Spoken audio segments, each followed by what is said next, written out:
مشکل اعلیٰ حضرت فاضل بریلوی رحمت اللہ علیہ کے مکان کی دیوار گر گئی.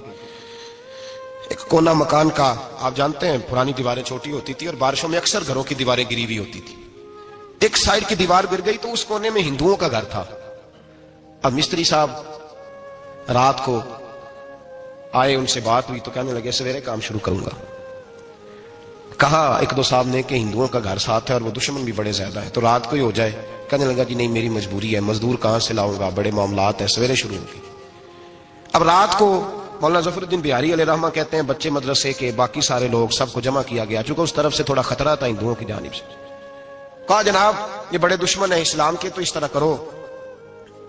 طرح کرو کہ دو تین بچوں کی ڈیوٹی لگائیں یا کچھ لوگوں کی یہاں رات کو پہرا دیا جائے. ٹھنڈ بھی بڑی زیادہ تھی، کھڑا ہونا بھی مشکل تھا.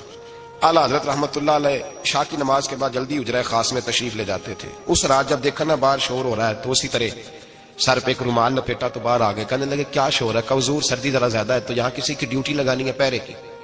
2 منٹ خاموش رہے، پھر فرمانے لگے کوئی ضرورت نہیں، جاؤ سو جاؤ سارے جا کے، کوئی ضرورت نہیں، جاؤ اپنے اپنے گھروں کو، کوئی حاجت نہیں، پہنچ جاؤ. کہا حضور مہربانی کرے، طے ہونے لگا تھا. فرمایا میری وجہ سے کیوں کوئی ساری رات بیدار رہے، جاؤ تمہیں کہا نا آرام کرو. لوگ سو گئے.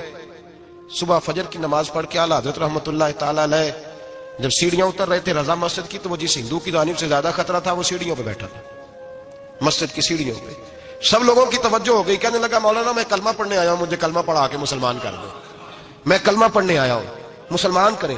لوگوں کی توجہ. اعلیٰ فرمانے لگے نہیں ابھی تو انتظار کر، تھوڑی دیر کے اچھی طرح سوچ لے، جذباتی فیصلہ نہ کر کہ تو آ رہا ہے. یہ کہہ کے جب 2 سیڑھیاں نیچے اترے اس کے پاس سے تو اس نے پیر تھام لیے. کہنے لگا اب ایسے تو نہ کرو، رونے لگا.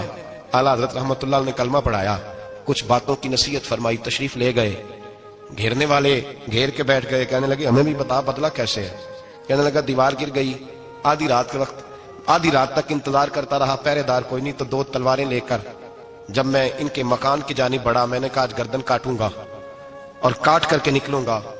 کہتا ہے جب میں قریب آیا تو 2 شیر کھڑے تھے، اوپر سے پلٹ کے آیا تو پھر کھڑے تھے، ادھر سے پلٹ کے آیا تو پھر کھڑے تھے.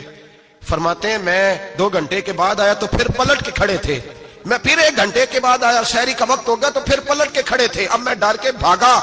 کہتے ہیں فاضل بریلوی نے اپنی کھڑکی سے منہ باہر نکالا. کہنے لگے اور کتنا تجربہ کرے گا، مجھے تو لاوارث سمجھتا ہے، لاوارث ہوں میں، اور کتنا تجربہ کرے گا، بس کر مان جا. میں نے کہا حضور یہ کون ہے، مجھے بتائیے تو صحیح یہ کون ہے. تو کہنے لگے میں نے ساری زندگی رسول اللہ کی عظمت کا دفاع کیا ہے، ساری زندگی غوث اعظم کے نعرے لگائے ہیں.